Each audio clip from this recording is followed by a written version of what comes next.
नमस्कार रसिक प्रेक्षक हो, तर आपण बघत आहात घरोघरी मातीच्या चुलीचा इंटरेस्टिंग असा सस्पेन्सनं भरलेला थोडासा हॅप्पी असा एपिसोड। तर इथे बघा जानकी जी आहे त्या माणसाला शोधत घराच्या बाहेर पडते, कारण गुलाबराव त्यांना सांगतात की तो निघून गेला आहे आणि तेवढ्यात तो माणूस तिला खाणाखुणा करून बोलवून घेतोय। म्हणून ती गेटच्या बाहेरपर्यंत त्याला शोधते आणि विचार करते की त्यानं असं का सांगितलं असेल, कोण असेल हा माणूस, असा विचार ती आपल्याला इथे करताना दिसते। तेवढ्यात ऐश्वर्या येते आणि ती जानकीला हाक मारते, वहिनी तुम्ही इथे काय करताय?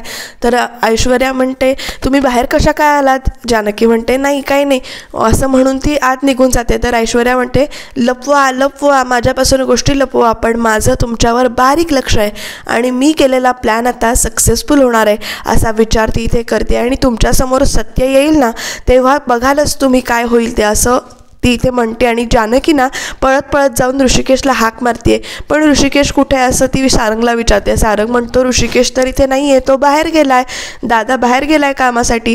तर जानकीला तेवढ्यात त्याची लॅपटॉपची बॅग दिसते आणि ती म्हणते की सारंग भाऊजी ऋषिकेशची लॅपटॉपची बॅग तर इथेच आहे। पण तेवढ्यात सारंग म्हणतो की नाही, दादा ऑफिसच्या कामासाठी नाही गेलेला, तो आमंत्रण द्यायला गेलाय। जानकी म्हणते कुणाला? तर सारंग म्हणतो ते काय माहिती नाही। प्रेक्षकांनो इथे बघा सारंगच्या पण लक्षात आलंय की वहिनी म्हणजे जानकी कुठल्या तरी टेन्शनमध्ये, कसल्या तरी विचारात आहे, नेमकं कसलं टेन्शन आलं असेल तिला, असं सारंग इथे विचार करतोय। तर इकडे बघा आपल्याला ऋषिकेश जो आहे तो सयाजी काकांच्याच म्हणजेच ऐश्वर्याच्या बाबांच्या घरी आलेला दिसतोय आपल्याला। त्याच्या लग्नाची पत्रिका घेऊन तो आलाय। सयाजी काका म्हणतात कसं काय येणं झालं वगैरे इथे बोलतात, तेव्हा ऋषिकेश म्हणतो की मी माझ्याच लग्नाची पत्रिका घेऊन आलो। ट्रेंड म्हणा किंवा नात्यांची नवीन उजळणी म्हणा, सगळ्या विधींची परत उजळणी म्हणा, किंवा ओळीचा हट्ट किंवा घरच्यांचा हौस म्हणून मी आणि जानकी पुन्हा लग्न करतोय आमच्या लग्नाच्या 10व्या वाढदिवसादिवशी, आणि तुम्ही त्या लग्नाला नक्की या, असं म्हणून पत्रिका तिथे देतोय। तर सयाजी काका त्यांच्या बायकोला म्हणतात की ऐश्वर्याच्या आईला की जावा त्यांचं तोंड गोड करायला काहीतरी घेऊन या, निदान साखर तरी आणा, असं म्हणून त्या पाठवतात। तर इथे सयाजी काका म्हणतात तुम्ही आम्हाला बोलवाल असं वाटलं नव्हतं। तर लगेच ऋषिकेश म्हणतो पाठीमागे जे काही घडलं ते आपण विसरून जाऊया, नात्यात त्याच ठिकाणी अडकून नाही राहायला पाहिजे, गाळ साचून जातो तसंच नात्यांचं आहे, आपण जुन्या गोष्टी विसरून जाऊन पुढं जायला पाहिजे। तर ऐश्वर्याची आई पण म्हणते की तुम्ही आमच्या लेकीला स्वीकारलं, तिला मोठ्या मनाने माफ केलं, त्याबद्दल तुमचे आभार कुठल्या शब्दात मानू, असं म्हणतात। आणि आम्ही लग्नाला नक्की येणार असं म्हणून परत त्यांना एक नारळ देऊन त्यांचं तोंड गोड करतात आणि ऋषिकेश इथनं आपल्याला निघून जाताना दिसतोय। तर सयाजी काका पत्रिका उचलतात आणि म्हणतात लग्नाला तर आम्ही येणारच, तू त्या घरचा सावत्र मुलगा आहेस आणि हे तुला कळलंच पाहिजे, असं इथे त्यांच्या डोक्यात परत चालू होतं। तर इकडे बघा जानकी भिजवलेली मेहंदी घेऊन बाहेर येते, तेव्हा सगळ्या बायका तू छान दिसतेस असं तिचं कौतुक करतात। तर इथे मेहंदी कोण पहिली काढणार यावरून ना आजी, आई, शरयूवंचा असं बोलणं चालू होतं की ओवीची ते थट्टा करत असतात। ओवी म्हणते की माझा पहिला मान, तर आजी म्हणते नाही नाही मी दोन्ही हातावर आधी मेहंदी काढणार। मग लगेच जानकी म्हणते हो चालेल काढा ना, पण लगेच शरयू म्हणते की नाही पहिला मान आईचा, तर आई पण म्हणतात की हो मी काढणार। सुमित्रा म्हणजेच आई म्हणतात की नाही पहिला मान नवरी मुलीचा, असं म्हणून त्या जानकीला बसवतात। तोपर्यंत जानकी म्हणते की नाही पहिला मान शरयू वंशांचा, नणंदबाईंचा, असं म्हणून ती बसायला जाते। तेवढ्यात ओवी तिला ढकलून देते आणि म्हणते तुम्ही सगळे ना माझी थट्टा करताय। आणि तोपर्यंत त्या म्हणते की आजी तू आता सगळ्या मोठ्या मुलींना धमक लाडू देणार ना, असं म्हणून इथे छान मजा करतायत त्या ओवीची। आणि शेवटी ओवीच पहिल्यांदा मेहंदी काढते हातावर तिच्या, कारण ती लाडाची नात असते, त्या घरची लेक असते, त्यामुळे सगळे तिच्या हातावर पहिली मेहंदी काढतात आणि खुश असतात सगळे। इथे मजा मस्ती चालू असते। मेहंदीवाली जी मुलगी आहे ती ओवीच्या हातावर पहिल्यांदा मेहंदी काढते, ओवी इथे खुश झालेली आहे। तर इकडे बघा ऐश्वर्या नजर चुकवून बाहेर आली आणि तिला कोण भेटायला आलंय, तर तिला भेटायला आलेली आहे संजना। त्या दोघींचं कालचं जे फोनवरचं बोलणं झालं होतं त्याप्रमाणे दोघी आता इथे भेटलेल्या आहेत आणि संजना सांगते की तू सांगितल्याप्रमाणे मी सगळी तयारी करून आलेली आहे, फुल ॲक्शन मोडमध्ये आलेली आहे, आणि नवीन सिम कार्ड पण आणलं आहे। आणि ते नवीन सिम कार्ड घालून त्या फोन लावत आहेत ऋषिकेशला। ऋषिकेश अननोन नंबरवरनं फोन आलाय म्हणून गाडी बाजूला थांबवतोय आणि ते फोन उचलतोय। तर फोन उचलल्यावर संजना जी आहे ती आवाज बदलून, टोन बदलून गावठी भाषेमध्ये, कोल्हापुरी गावठी भाषेमध्ये असं ती बोलायचा प्रयत्न करते की तुमच्यापासून तुमच्या एक जवळची व्यक्ती तुमच्यापासून सत्य लपवते आणि ते तुम्हाला लवकरच कळेल। तर इथे ऋषिकेश म्हणतो की नाही आमच्या घरामध्ये असं काही होत नाही, कोण लपवाछपवी करत नाही. तर लगेच संजना म्हणते तुम्ही भ्रमात आहोत, बघा तुमच्या जवळचीच व्यक्ती जी आहे ती तुमच्यापासून सत्य लपवते, तुम्ही शोधा ती व्यक्ती कोण आहे, काय करते. असं म्हणून ना ती लगेच फोन कट करून टाकते आणि इकडे ह्या दोघींचं परत बोलणं चालू होतं. आणि ती संजना म्हणते हा काय खुळा आहे का गं, म्हणून ती परत परत त्याला तेच गोष्ट सांगते की तुमच्या घरात मोठे षडयंत्र रचलं जाते आणि तुमची जवळची व्यक्तीच हे सगळं करते. असं म्हणून त्या ऋषिकेशला फोन लावतात आणि नंतर सिम कार्ड काढून टाकून देतात, फोन बंद करतात. आणि ऋषिकेश मात्र इथे फोन करायचा प्रयत्न करतोय पण फोन लागत नाही.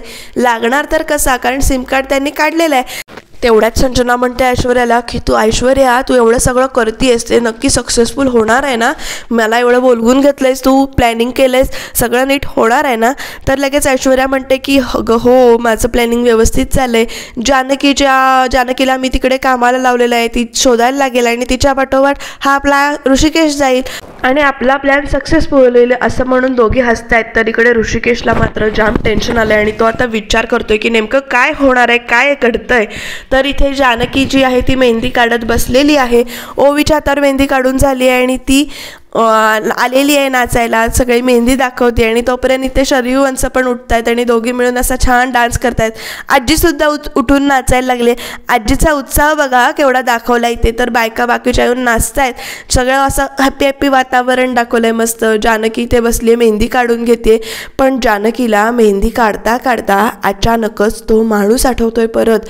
आणि तो जे काही बोलला होता की झाकलेली मूठ उघडेल, सत्य शोधा, आणि त्यानंतर ती चिठ्ठी की सुमित्रा एंटरप्राइजेसचे अकाउंट चेक करा, असं सगळं इथे दिसतं. तेवढ्यात तो नानांचा तिला फोटो आपण बघितलेला जुना तो आठवतो. अशा सगळ्या गोष्टी तिला एकदम इथे आठवतात.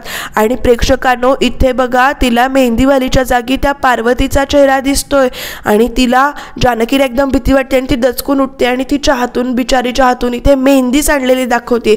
तेवढ्यात आजी लगेच म्हणते की लक्ष कुठे असतं, विचारत असते झाला ना अपशकून. तर असं म्हटल्यावर जानकी अपशकून म्हटल्यावर बघायला लागते आणि ती मेहंदीकडे बघते आणि एकदा मेहंदीवालीकडे बघते आणि तेव्हा तिला कळतं की आपल्यासोबत काय घडलंय. धक्का बसतो तिला मेहंदी सांडलेली बघून. इकडे शरयू पण विचारत आहे की असं काय घडलं, ही कुठल्या टेन्शनमध्ये आहे. तर सुमित्रा इथे जी आहे ती जानकीला बसवते, गुलाबरावाला पाणी आणायला सांगते आणि तू काळजी करू नकोस असं वगैरे इथे सांगते. तर इथे आजीचं तोंड बघा कसं वाकडं झालेलं दाखवलंय. ती टोमणा मारत असते आणि सुमित्रा तिला थांबवत असतात, त्यामुळे तिचं तोंड वाकडं झालंय. तर जानकी पण इथे अशी शांत बसून राहिले. तेवढ्यात शरयू म्हणते की आई आता आपले मेहंदीचं काय, मेहंदी तर सगळी सांडली आणि काय करायचं. तर इथे तेवढ्यात ना ऐश्वर्या आलेली आहे संजनाला घेऊन आणि म्हणते मी मेहंदी आणली आहे. तर सुमित्रा म्हणतात की तुला कसं कळलं मेहंदी सांडणार आहे ते आणि तू कुठे गेली होतीस. तेवढ्यात ऐश्वर्या म्हणते की ही माझी बहीण संजना, हिला आणायला सांगितली होती मी मेहंदी आणि तुम्हीच म्हणता नाही की पुरावं खरं उरावं असं म्हणता, म्हणून मी आपलं घेऊन आले. तर इथे ती चांगली सून बनण्याचा प्रयत्न करते. पण लगेच इथे सुमित्रा पण म्हणतात जानकी तुझी शिकवणी चांगली चालू आहे हां. तर इथे जानकीचं कौतुक वगैरे होतं. तर संजना म्हणते की मी यांना ओळखते, सगळ्यांची ओळख करून देत असताना जानकी म्हणते की मी यांना ओळखते, मी हळद घेऊन आले होते तेव्हा मी यांना बघितलं होतं. तर इथे शरयू पण त्याच्याकडे बघून हसताना दाखवते. संजनाची ओळख वगैरे सगळी इथे करून झालेली आहे. तेवढ्यात संजना बघा अगदी गुणी संस्कारी सून असल्यासारखं सगळ्यांच्या नमस्कार करते, म्हणजे आईंच्या आणि आजीच्या पाया पडते. तेवढ्यात किती छान आहेत संस्कार, दिसते कशी, वळण कसं चांगलं, आजी असं तिचं कौतुक करताना आपल्याला दाखवले. पाहुणे आलेत म्हणून आजी गुलाबरावाला पेढे आणायला सांगते. तेवढ्यात ऐश्वर्या म्हणते आजी तुम्हाला पेढा खायचा आहे वाटतं म्हणून तुम्ही आणायला सांगताय, पण नंतर मला सारंग ओरडतील हां असं वगैरे इथं ती बोलते आणि दोघी बाहेर पडतात. तेवढ्यात संजना म्हणते सासूच्या पोटात राहा, ही टीप आहे तुझ्यासाठी असं म्हणून ना ती आपली ते सांगते आणि आजी बघा इथे पेढा खायला बसली. तर परत ऐश्वर्या तेच म्हणते आजी तुम्ही आत्ता खा पेढा पण लगेच मला ओरडतील हां सारंग, तर कशाने सांडली मेहंदी असं वगैरे तिथे विचारते आणि सुमित्राई तिला सांगतात की जा तू मेहंदी भिजव. तर इकडे बघा प्रेक्षकांनो ऋषिकेश घरामध्ये आलेला आहे. तो पण आल्याला विचारात दिसतोय आपल्याला की नेमकं काय चाललंय. आणि तेवढ्यात नानासाहेब येत आहेत.